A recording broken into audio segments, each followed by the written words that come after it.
শেরপুরের নকলা, ঝিনাইগাতি সহ বেশ কিছু জায়গায় ফসলের ব্যাপক ক্ষতি। 2 দিনের শিলাবৃষ্টি ও ঝড়ে কৃষিপ্রধান শেরপুর জেলায় শীতের তীব্রতা কাটিয়ে দেখা দিয়েছিল বাড়ন্ত ফসলের হাতছানি। মাঠের পর মাঠ ভুট্টা, বড় ধান, শাকসবজি, শসা, সূর্যমুখী ফুলের সমারোহ ঘটেছিল। কিন্তু গত 2 দিনে শিলাবৃষ্টি ও ঝড়ে ব্যাপক ক্ষতি হয়েছে।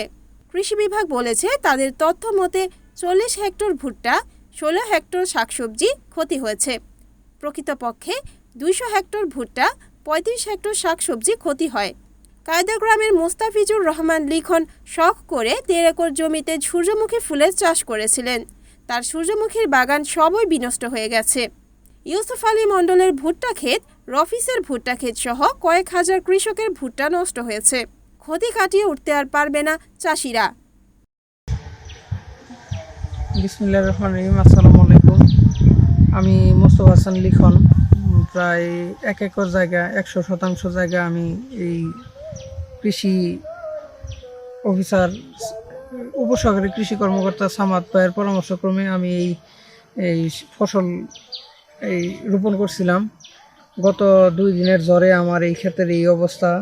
আমি সকাল থেকে সন্ধ্যা পর্যন্ত এখানে শ্রম দিছি, তারপরে অর্থ ব্যয় হয়েছে প্রায় আমার এ পর্যন্ত 1 লক্ষ টাকার উপরে ব্যয় হয়েছে। এখন আমি কিভাবে কি করব আমি কোনো ভেবে চিন্তা করতে পারতেছি না এই মুহূর্তে। আমার কথা বলার মতো ভাষা এখন আর নাই। আপনারা দেখছেন, আপনারা দোয়া করবেন আমি যেন এই প্রতিকূল পরিস্থিতি কাটিয়ে উঠতে পারি। এখন ভুট্টা চাষি, গত 2 দিনের ঝড় তুফানে ভুট্টার অনেক ক্ষতি হয়ে গেছে গা। আমরা ক্ষতিপূরণ দিতে পারতেছি না, আমরা দুঃখিত। অনেক ক্ষতি হয়েছে বলতে এই মাটির সাথে মিশে গেছে, এটা কোনো হওয়ার মতো কোনো নাই। কায়দা গ্রামের একজন কৃষক। এখানে আমি 20% জমিতে করেছিলাম ভুট্টা। এই ভুট্টাগুলি এখন ফলনে ভালো হয়েছিল, অনেক উঁচা মোটা লম্বা হয়েছিল। ফলন শতভাগ আশাবাদী ছিলাম। আর মাত্র 2 সপ্তাহ গেলে বাড়তি হয়ে যেত ভুট্টাগুলি।